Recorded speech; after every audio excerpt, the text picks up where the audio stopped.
Me acompaña el viceministro de Ordenamiento Territorial, el arquitecto José Batista. Don José, bienvenido a Next Noticias. Buen día, Fernando, a ti, al ingeniero Blandón y a todos tus televidentes. Arquitecto, viene esta desescalada en fase 2. Casos de techo de esperanza.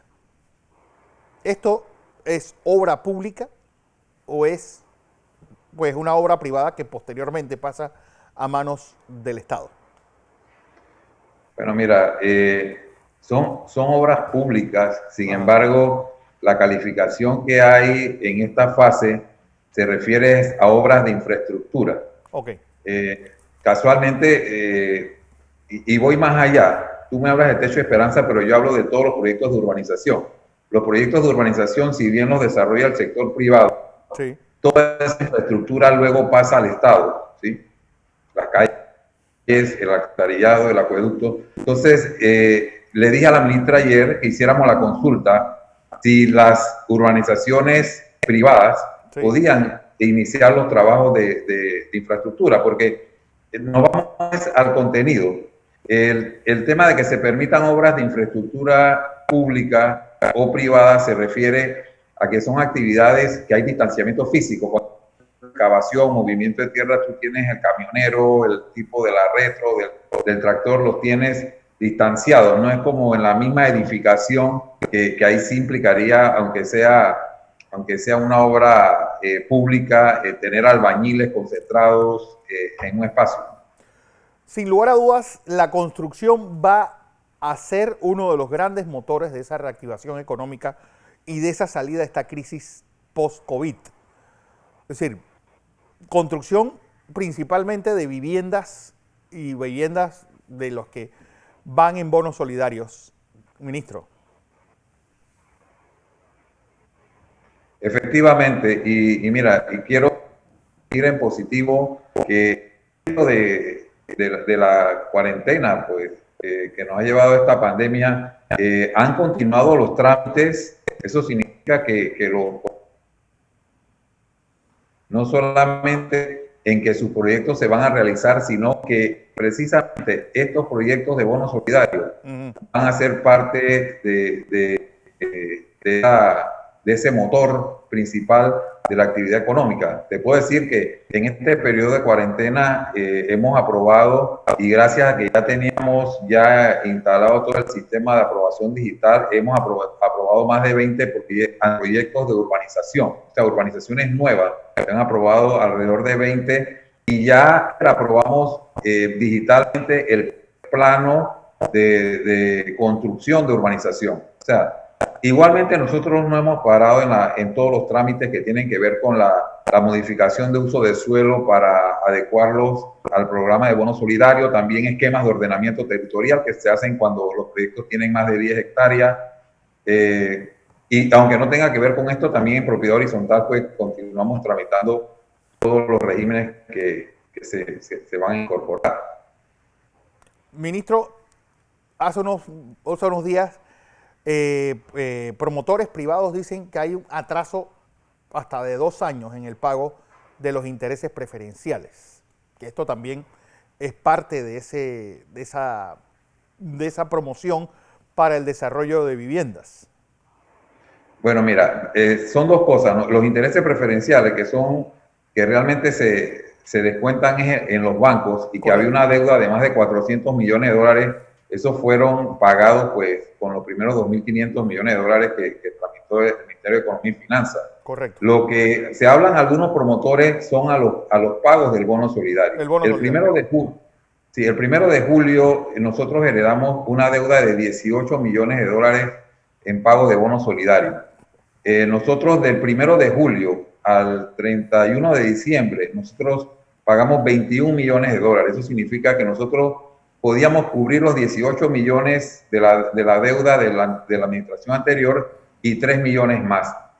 A partir del mes de enero, ya que el Ministerio de Economía y Finanzas, el ministro Alexander, cree en este programa como un programa importante, porque es una mezcla de actividad entre el sector público y privado, y el presidente Laurentino Cortizo le dio su aval en el gabinete, dijo, sigan adelante con ese programa. Solicitamos que los pagos mensuales que en la administración anterior eran de 1.9 millones de dólares y a nosotros nos habían asignado 2.9 para este año por mes, que el Ministerio de Economía y Finanzas nos aumentara los pagos a 5 millones de dólares mensuales. Eso equivale a 500 viviendas por mes. Nosotros, sin parar, enero, febrero, marzo, abril, hemos estado pagando alrededor de 250 mil dólares diarios. Ya ayer el Ministerio de Economía y Finanzas nos indicó que el pago correspondiente ha sido a la cuenta única del Tesoro, hacer los pagos correspondientes a este mes. Así es. El ingeniero Blandón con nosotros, viceministro. Buenos días, señor viceministro. Buen día, ingeniero. Con los empresarios que nosotros hemos podido conversar del sector de la construcción y que le hacen trabajo a entidades del gobierno. Oye, no escucho. De los empresarios que nosotros hemos conversado y que le hacen trabajo al gobierno, hay dos quejas permanentes. Uno, la queja de que no le están pagando los contratos. Y dos, las nuevas regulaciones del Ministerio del MINSA. ¿Usted ha conversado con los empresarios que le dan servicio a su ministerio para ver cómo se resuelven estas dos cosas que son fundamentales para poder generar empleo? Nosotros tenemos dos tipos de contrataciones, ¿no? Las contrataciones que son para los proyectos de inversión como y otros programas. Eso ha habido algún retraso producto de las adendas, refrendos de Contraloría. La semana pasada la ministra estuvo de presupuesto y se hizo una transferencia de 40 millones de dólares para pagarle a estos contratistas. Igualmente está pendiente otro traspaso de 30 millones más. Pero en los pagos del bono solidario, nosotros para el mes de julio nos vamos al día con estos pagos que estamos haciendo mensualmente de 5 millones de dólares. Porque nosotros sí se traía un arrastre y quería hacer la observación, como a la pregunta de Fernando decía, que nosotros heredamos en firme 18 millones de dólares en deuda el 1 de julio. Sin embargo, después de eso, como en la administración anterior no se llevaba un eficiente registro de las resoluciones que habían expedido, a nosotros nos han ido apareciendo resoluciones del año 2018, 2017 hasta el 2015, que nosotros no logramos entender cómo una casa que la resolución se da al 60% se demora 5 años en terminarse. Pero bueno, son resoluciones firmadas por el gobierno anterior y nosotros tenemos que honrarlas y le hemos estado pagando. Mira, de los 15 millones que yo pagué entre enero, febrero y marzo, el 40% por resoluciones que eran más allá del 2018. Sin embargo, con toda esa situación, con el programa que llevamos, como en el mes de abril no han entrado tantas escrituras que son de las que respaldan el pago, nosotros para el mes de julio hemos puesto al día todos los pagos correspondientes. En el otro sentido, creo que la pregunta estaba el audio un poco bajo con respecto a las regulaciones del MINSA.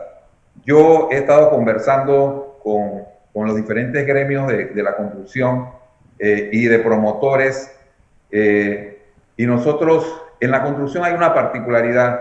Ya producto de la convención CAPAC-SUNTRAC, ya es un gremio que está acostumbrado a una serie de regulaciones, inclusive lo que ahora serían los comités de salud, son comités de seguridad que ya existen en las empresas. O sea, habría que adecuarlos.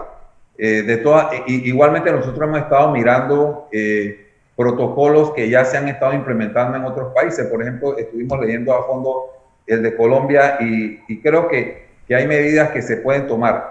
Mi preocupación, y no solamente en las empresas, ingeniero y Fernando, sino en el ministerio. Yo soy el coordinador del Comité de Salud del MIBIOT. La preocupación no es tanto lo que nosotros podamos controlar en las empresas y en las instituciones, el distanciamiento, la mascarilla, el lavado de manos. Lo que más nos preocupa es el transporte. No sabemos, el transporte puede ser un punto importante de contagio y no sabemos si el transporte va a estar preparado la próxima semana para exigir, porque todo el mundo va a querer trasladarse y cuando nosotros digamos que el metro o el metrobús van a funcionar con un 30 o 50% de su capacidad, la gente, tanta gente en la calle queriendo utilizar el transporte puede crear algún tipo de conflicto. Y me preocupa lo de los buses piratas, que yo creo que ahí no hay ningún tipo de distancia. De ninguna distancia. Señor viceministro, en los tiempos de crisis hay que tener imaginación. Por ejemplo, usted, el Ministerio de Obras Públicas, la mayoría de los ministerios van a tener que hacer adendas de tiempo. ¿Por qué no se hace una resolución que abarque a todos los ministerios para hacer una corrección en la adenda del tiempo para todo el mundo, en vez de estar cada proyecto enviando una, porque eso tiene que pasar por Contraloría, eso tiene todo un procedimiento? ¿Por qué no resolvemos eso en forma global? Porque es obvio y evidente que hemos tenido una suspensión y se va a alargar la suspensión. ¿Por qué no hacemos una adenda de tiempo global? Sí, a mí me parece su recomendación, la voy a comentar acá tanto con la ministra como el viceministro Paredes, que es el que maneja la parte de inversión y de los contratos. A mí me parece que así mismo como una suspensión de términos a nivel judicial se pudiera hacer mediante el mecanismo legal correspondiente una extensión automática. Claro. Porque como bien lo dice ingeniero, nosotros hasta ahora lo hemos estado todo negociando individualmente con cada uno de los contratistas y pueden crearse situaciones de retraso porque lógicamente el tratar con cada contratista cuando tenemos tanto, puede haber demoras en la burocracia, ¿no? Sí. Arquitecto José Batista, muchas gracias por estar con nosotros, viceministro de Ordenamiento Territorial.